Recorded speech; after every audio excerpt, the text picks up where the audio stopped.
The 72-hour deadline expired at exactly 12 round GMT. Ambassador Veltar had expected Earth's surrender long before the final moment.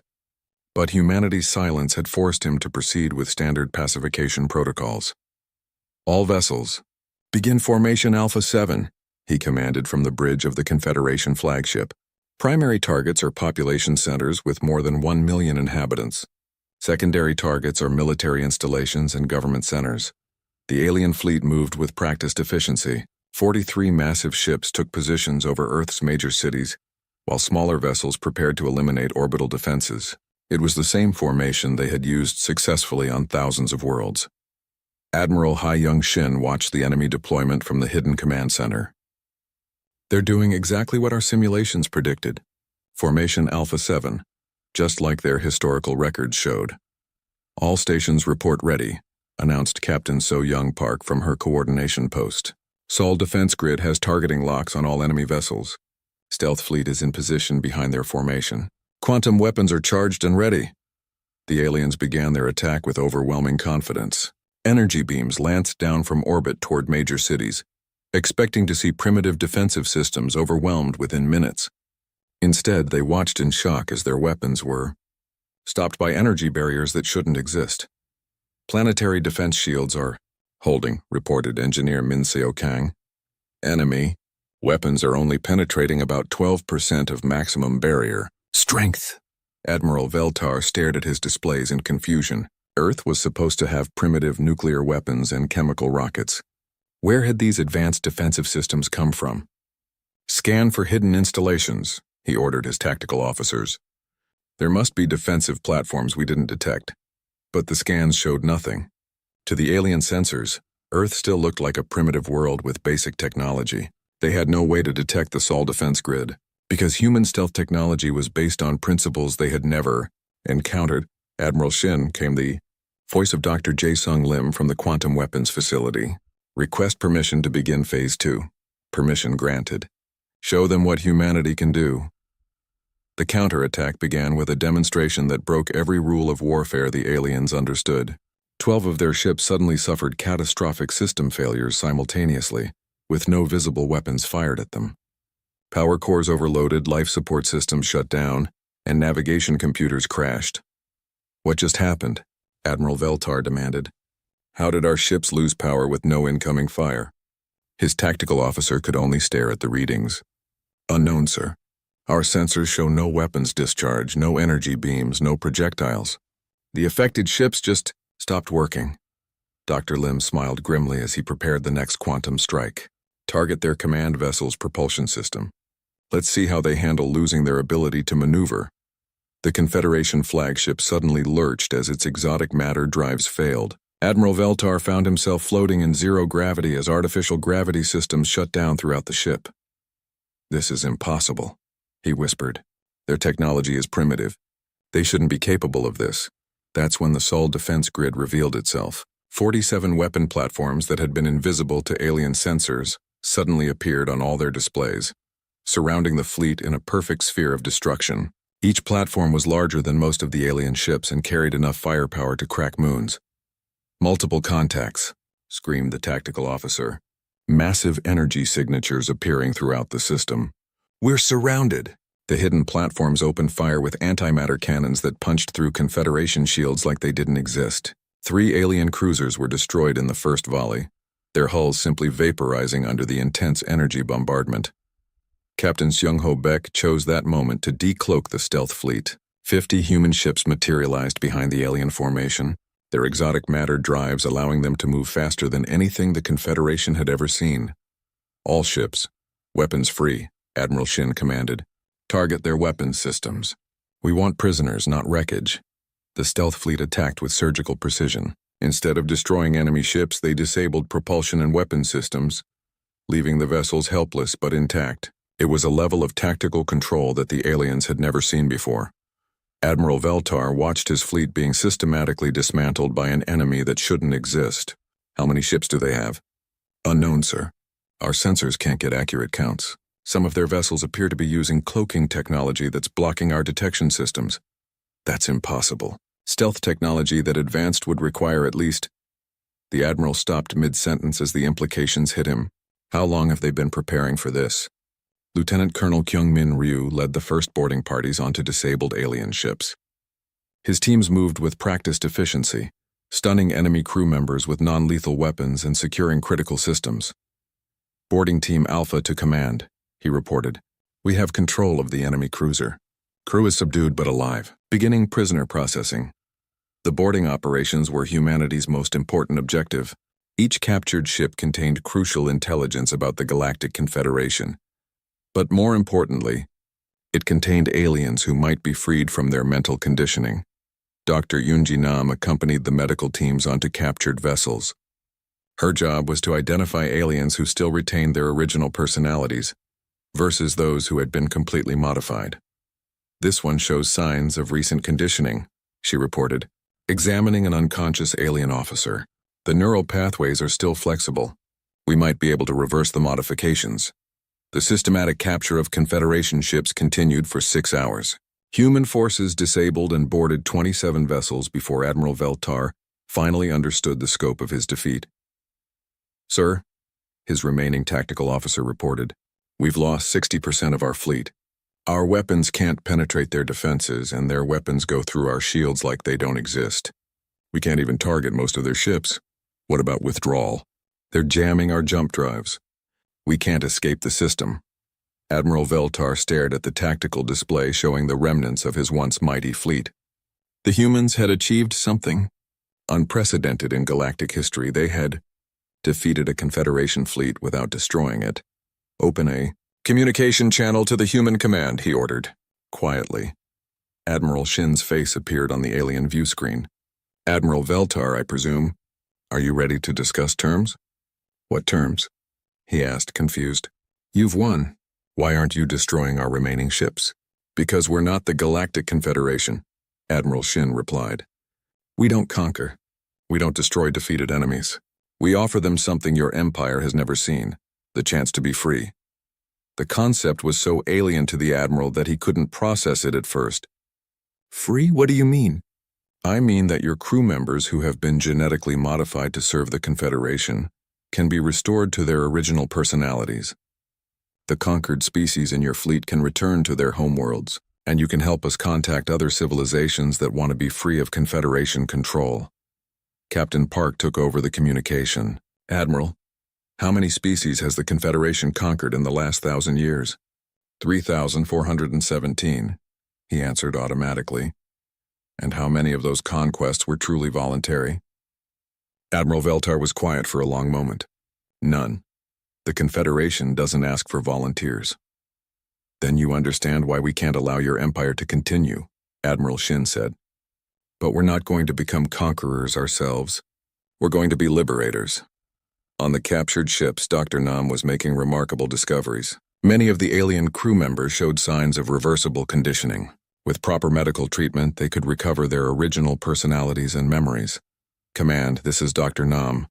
I've found 12 individuals who appear to be recently captured. Their modifications are superficial and can be reversed with our neural restoration techniques. The implications were staggering. If humanity could restore the original personalities of conquered aliens, they could learn the locations of homeworlds that were still fighting Confederation control. There's something else, Dr. Nam continued. Some of these aliens are from species that were never fully conquered. There are resistance movements throughout the galaxy. Commander Jin-Ho Choi was analyzing the captured ships' databases. Admiral, you need to see this. Their navigation computers contain star maps showing current Confederation territory. The Empire isn't as stable as they pretended. The maps showed a galaxy in constant conflict. Hundreds of worlds were in active rebellion against Confederation rule. The Empire maintained control through fear and superior technology, but their hold on many systems was tenuous. They've been presenting themselves as the stable, peaceful rulers of the galaxy, Jin-Ho reported, but the truth is that they're fighting independence movements on dozens of worlds simultaneously. Admiral Shin studied the strategic situation. So if we could coordinate with these resistance movements, we could liberate the entire galaxy, General Taemin Yu concluded. The countdown timer showed 36 hours remaining when Director Yu Jin-Oh gave the order that would change galactic history forever. Activate the Sol Defense Grid.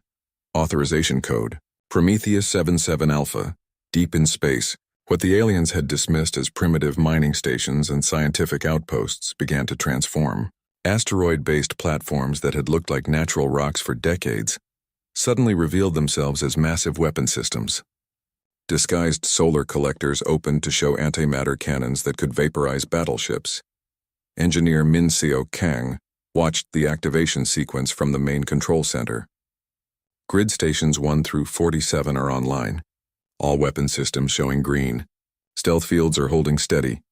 The Sol Defense Grid was humanity's greatest achievement and its most carefully guarded secret.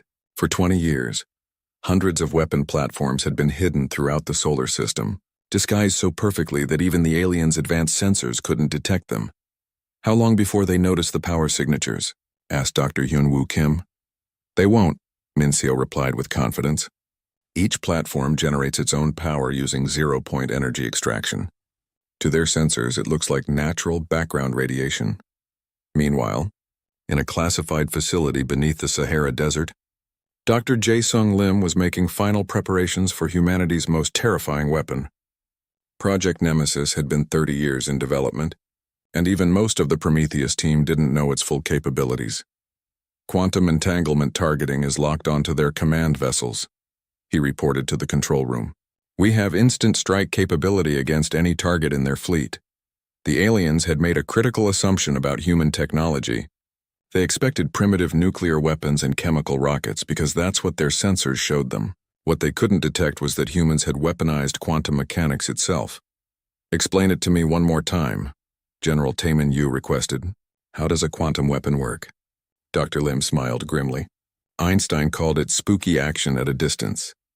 When two particles are quantum entangled, anything that happens to one instantly affects the other, regardless of distance.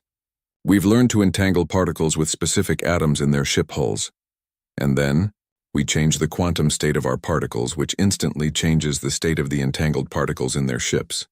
We can make their hull materials become unstable, their power systems overload, or their life support systems shut down. Distance and shields are irrelevant because the effect happens inside their ships. While the secret weapons came online, Captain Sung-ho Baek was preparing Earth's hidden fleet for deployment. The stealth ships had been humanity's most ambitious project, using technology that the aliens had declared impossible for such a young species. Metamaterial cloaking is active on all vessels, he reported from the bridge of the lead ship. We're invisible to every form of detection they possess. The stealth fleet was small by galactic standards, only 50 ships, but each one carried enough firepower to destroy a planet. More importantly, they used exotic matter drives that could move faster than anything in the alien fleet. How is that possible? Captain So-Young Park had asked during the briefing. Their technology is thousands of years more advanced than ours. Because they followed the predictable path, Captain Baek had explained. They improved existing technologies gradually over millennia. We had to start from nothing, so we went straight to the theoretical limits of physics. The aliens had fusion drives that were highly efficient. Humans had built exotic matter drives that manipulated space-time itself. The aliens had energy shields that could stop most attacks. Humans had developed metamaterial cloaking that bent light, gravity, and electromagnetic radiation around their ships. The advantage of being the underdog, Captain Beck had noted, is that you can't afford to think conventionally.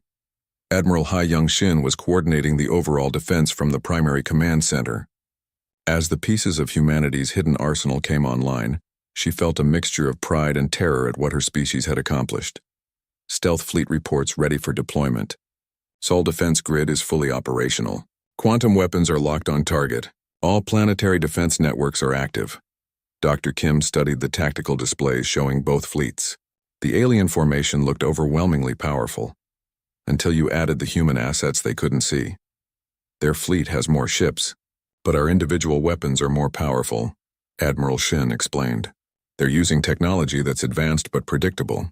We're using technology that shouldn't exist according to their understanding of physics. The secret of human technological development had been focus. While the aliens had gradually improved everything over thousands of years, humans had spent 50 years developing weapons specifically designed to fight technologically superior enemies. Show me the power comparison. General Yu requested.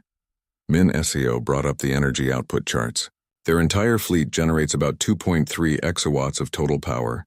Our sole defense grid alone can output 4.7 exawatts, and that's just our defensive systems. The numbers were staggering. Humanity had built a defensive network with twice the firepower of the attacking fleet, and the aliens didn't even know it existed. What about their shields? Asked Dr. Yoon Ji-nam. Conventional energy shields, Dr. Lim replied. They're designed to stop energy weapons and kinetic projectiles. They're useless against quantum entanglement attacks, and our antimatter weapons punch through them like paper through water.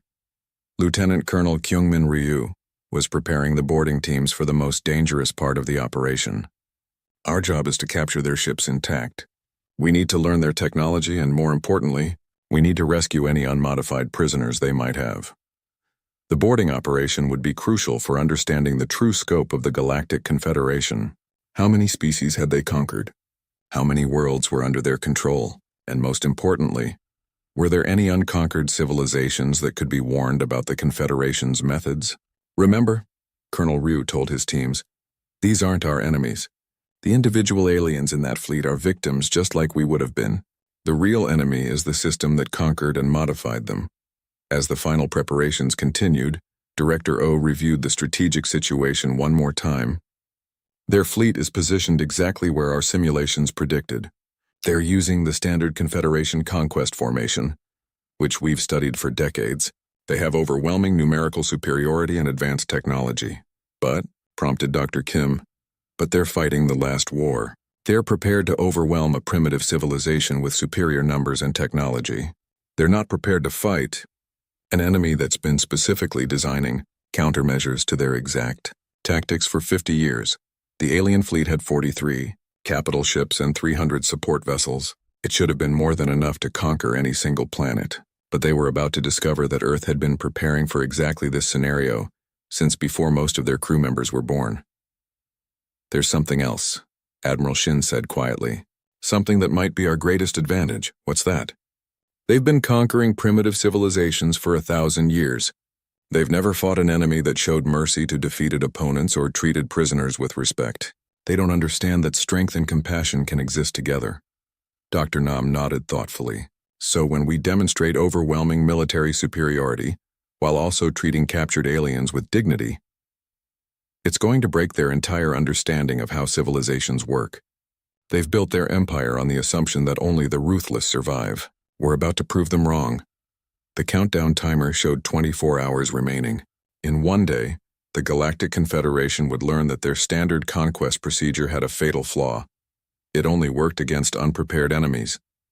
Earth had been preparing for this fight for 50 years, and humanity was about to show the galaxy what happened when you threatened a species that had spent half a century expecting exactly that threat. The aliens thought they were about to conquer another primitive world. Instead, they were flying into the most sophisticated trap in galactic history.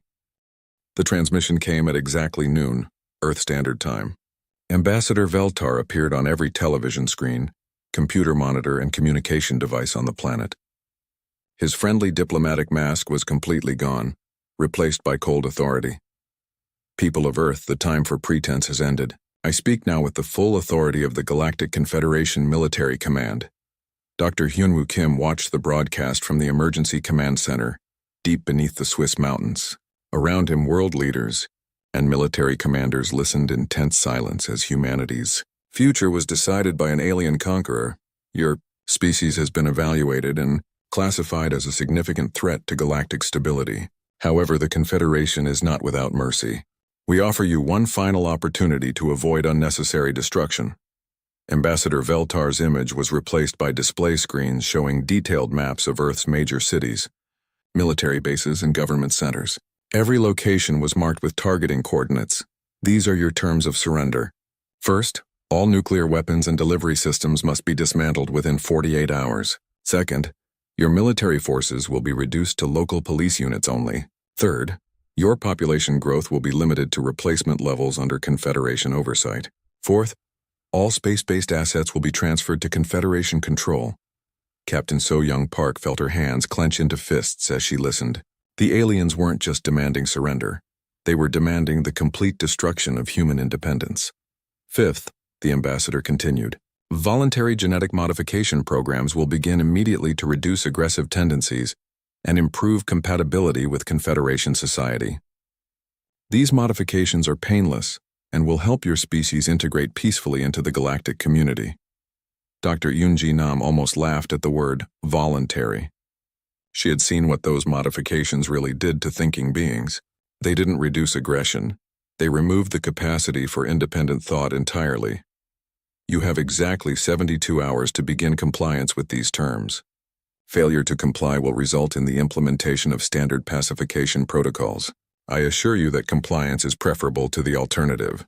The transmission ended, leaving Earth's leaders staring at blank screens. For several minutes, nobody spoke.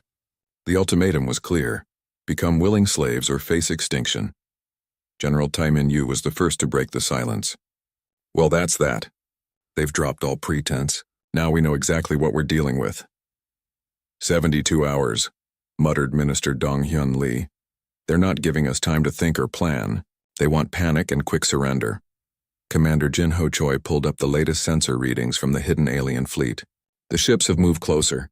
They're now positioned for optimal bombardment of major population centers. If we refuse, they can destroy every major city on Earth within minutes.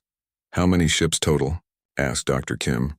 43 capital ships, each one bigger than our largest space station. Probably 300 smaller vessels. Conservative estimate of their firepower suggests they could crack continents. Director Yu Jin-oh had been quiet throughout the broadcast, but now she stood up and walked to the main display screen. Before we start planning our surrender, I think it's time you all learned about the Prometheus project. She entered a series of security codes that made the room's displays change to show files marked with the highest classification levels. 50 years ago, a group of scientists and military strategists began asking uncomfortable questions about first contact scenarios. The screens showed plans, blueprints, and technical specifications that made the assembled leaders lean forward in surprise. What if the aliens who contact us are hostile? What if they're imperialists who have conquered hundreds of other worlds? What if their peaceful approach is just the first step in a standard conquest procedure? General Yu studied the technical displays with growing amazement. These look like weapon systems. Very advanced weapon systems, exactly. For 50 years, we've been developing technology specifically designed to fight a superior alien force. Not just any aliens, specifically the kind that would approach Earth with overwhelming force disguised as peaceful contact.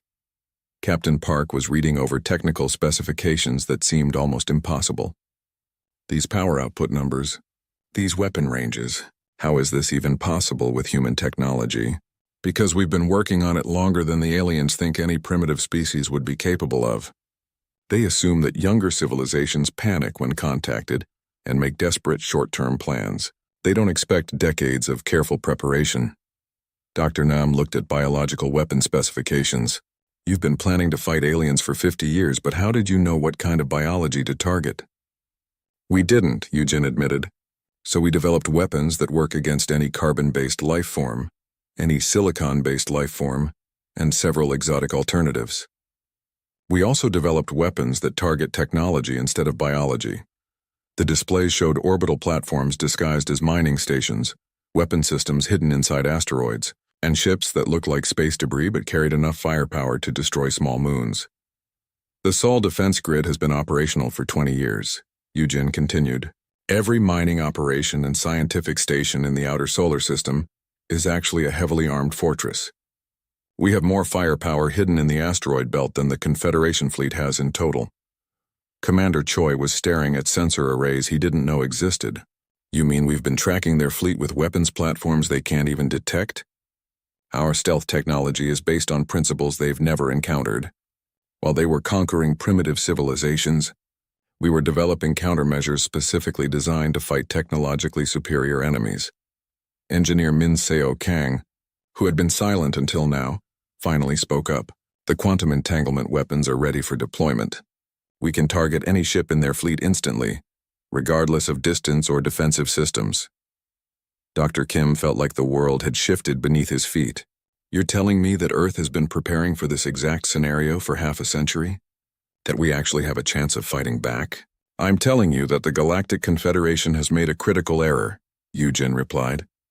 They've been fighting primitive civilizations for so long that they've forgotten what it's like to face an enemy that's been specifically preparing for them, General. You was studying tactical deployment plans. How many people know about this? Essential personnel only. Maybe 3,000 people worldwide have been working on various aspects of the project. Everyone else, including most government leaders, had no idea. Why the secrecy? Because if the aliens detected our preparations, they would have simply destroyed Earth from a distance instead of attempting conquest. The diplomatic approach only works if they think we're helpless. Admiral Hai Young-shin, who had been quietly reviewing fleet specifications, finally looked up. So when they scan our defenses, they see primitive nuclear missiles and chemical rockets. They have no idea about the real weapons. Exactly. To their sensors, Earth looks like a typical primitive world with exactly the kind of limited defenses they expect.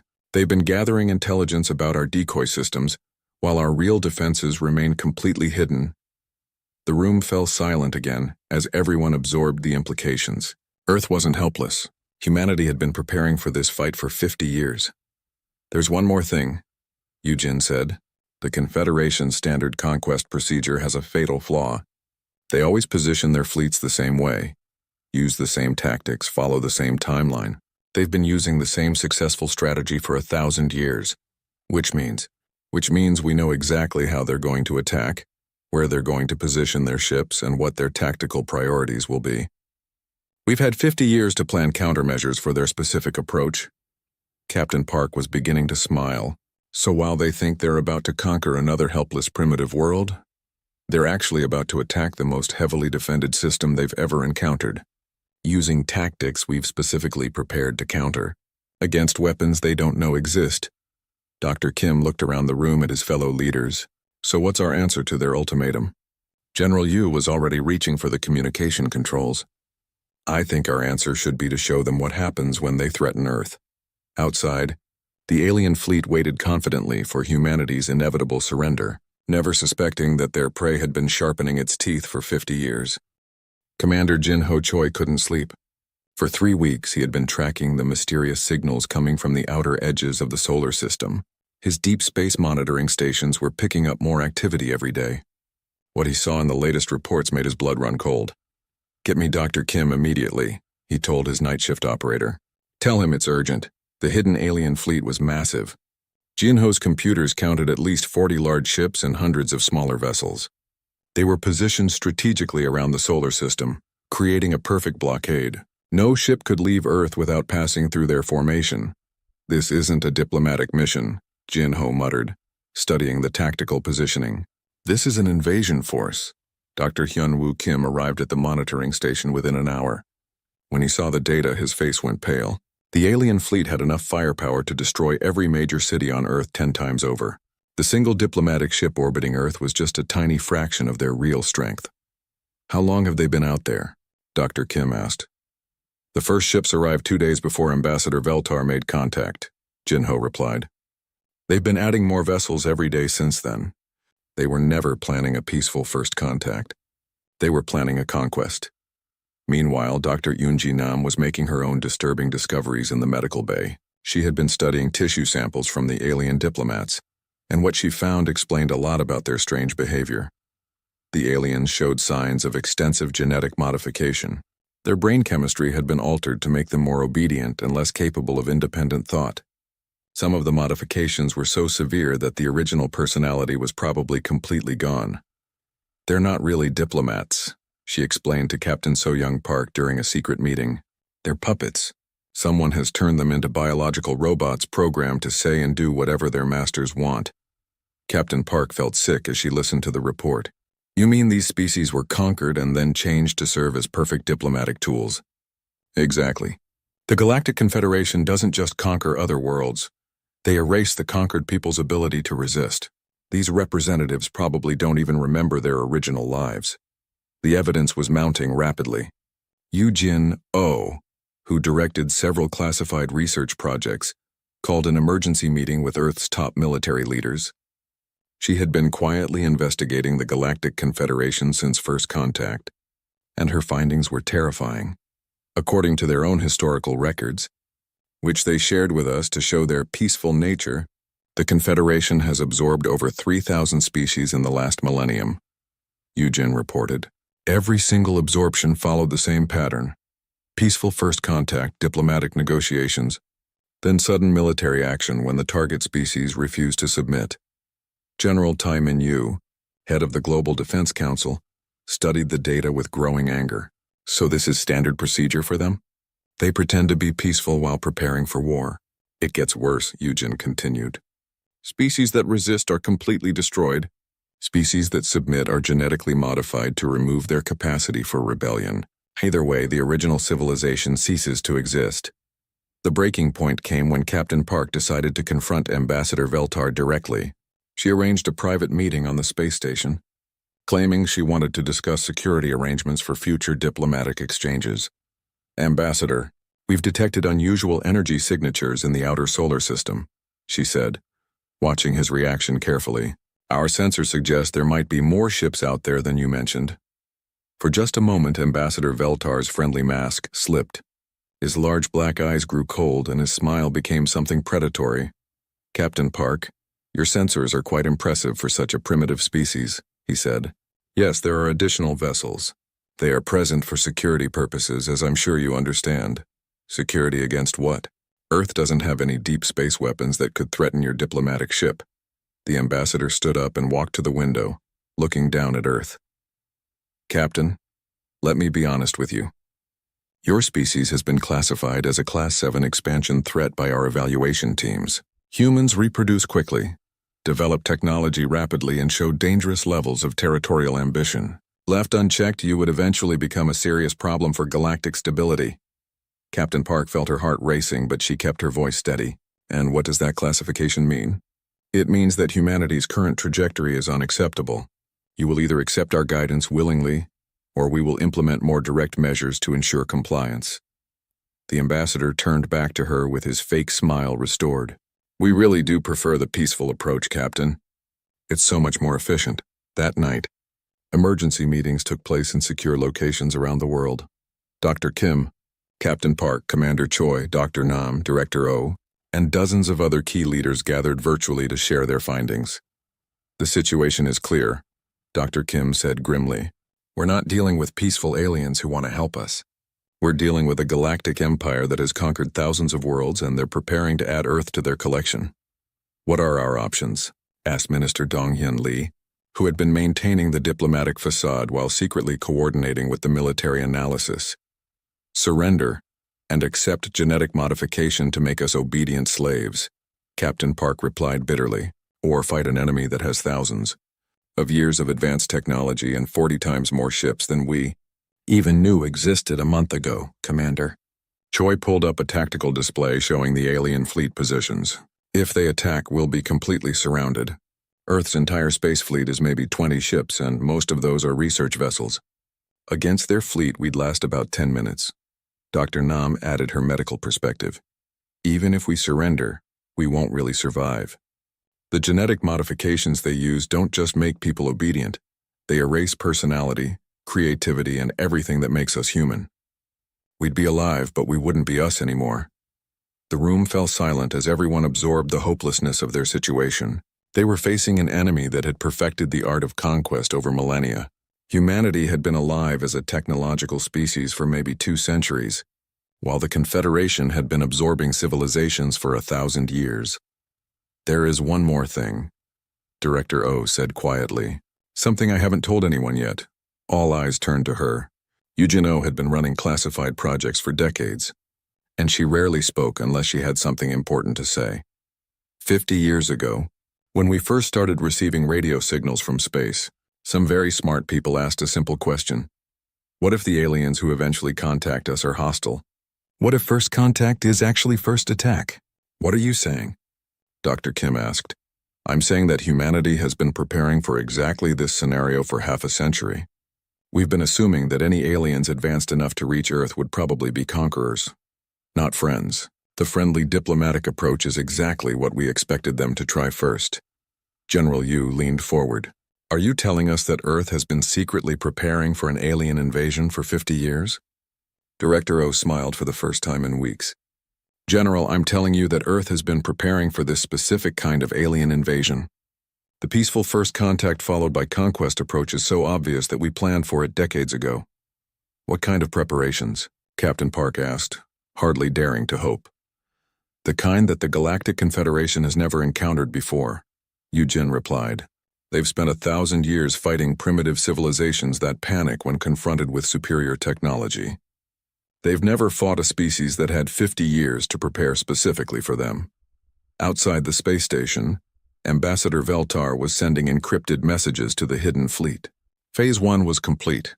Intelligence gathering was finished and humanity's military capabilities had been assessed as negligible. Phase 2 would begin in 72 hours, the final ultimatum. He had no idea that humanity's real military capabilities had been hidden so well that even his advanced sensors couldn't detect them.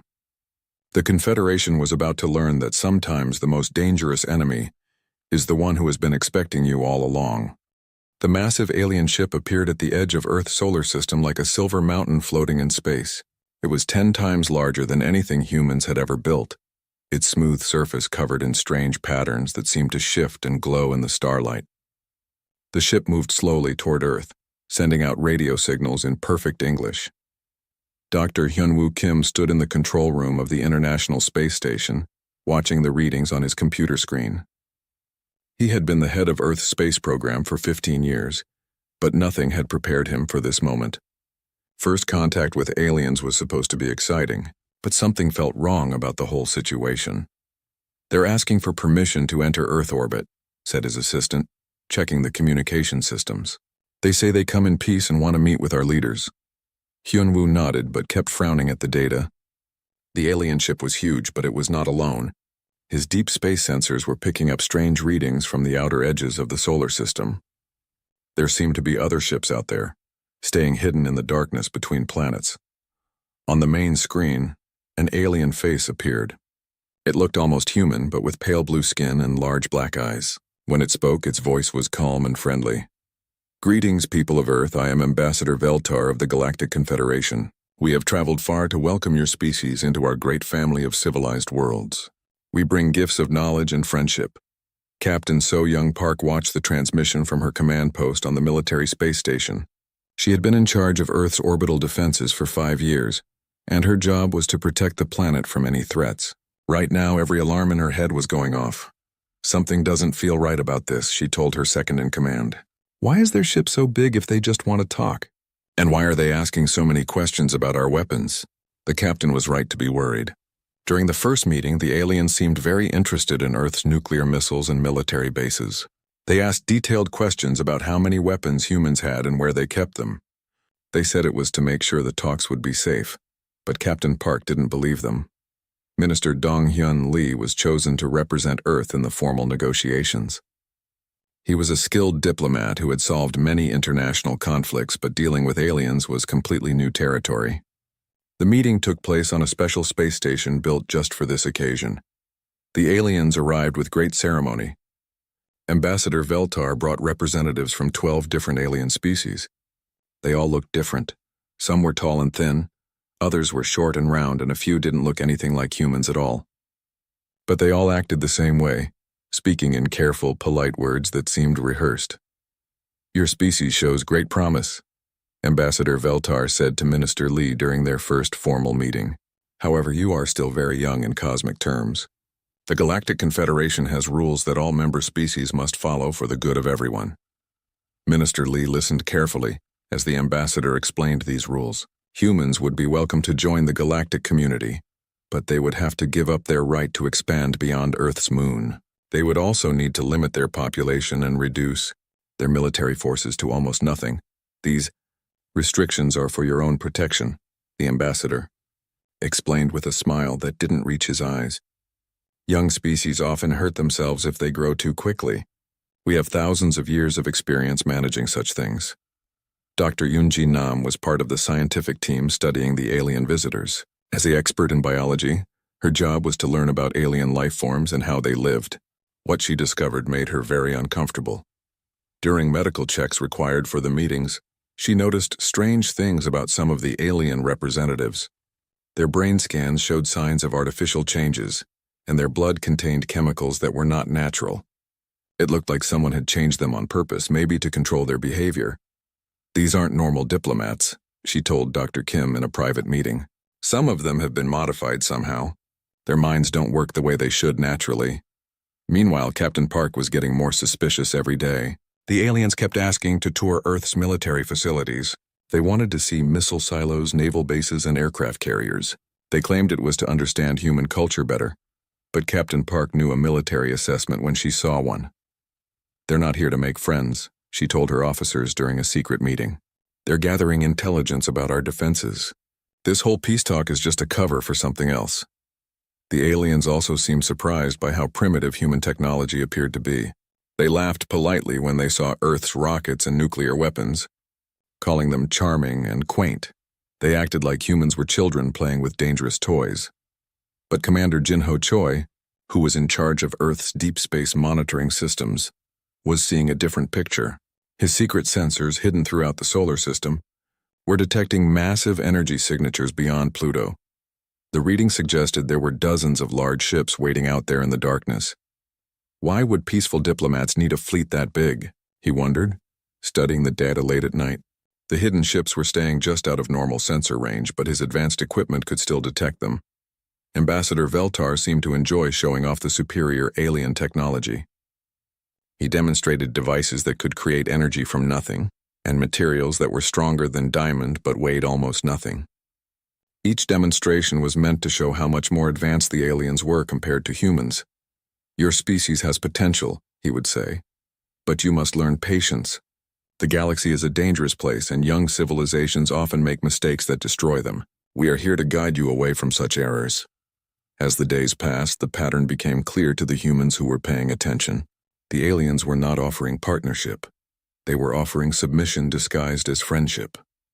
They wanted humans to give up everything that made them independent and trust alien wisdom for their future. Dr. Kim held secret meetings with other Earth leaders. Captain Park shared her concerns about the military intelligence gathering. Dr. Nam reported her findings about the modified alien diplomats. Commander Choi presented evidence of the hidden fleet. "We're not being invited to join anything," Dr. Kim concluded. "We're being prepared for conquest. The question is, what are we going to do about it?" The alien ship continued to orbit Earth, its representatives continuing their diplomatic talks while their hidden fleet waited in the darkness. Ambassador Veltar maintained his friendly smile, never knowing that humans were much better at detecting deception than he realized. The stage was set for a confrontation that would change the galaxy forever.